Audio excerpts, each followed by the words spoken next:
Hello everyone, I am Dr. Srividya, Consultant Obstetrician and Gynecologist at Cloudnine Hospitals, Bangalore, working at Bangalore and Sarjapur branch.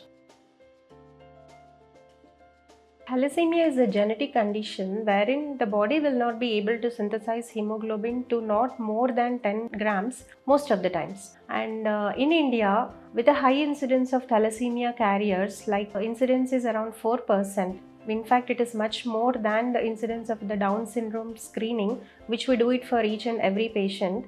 I emphasize on doing a Hb electrophoresis for all the pregnant ladies and in a better way for all the adolescent girls much prior to planning the pregnancy, for better taking care of this entity if she has been diagnosed as a carrier. Because thalassemia is an autosomal recessive inherited disorder, if the wife is a carrier, the husband has to be screened for the same. If the both partners are turned out to be carriers for the thalassemia minor gene, there is 25% risk of thalassemia major baby to be born to them, and the risk is for every pregnancy.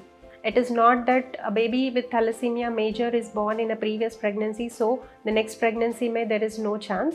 The chance is for every pregnancy, 1 in 4 babies will have this. So it is very important, since it is a avoidable condition, prior recognition is very important to prevent this.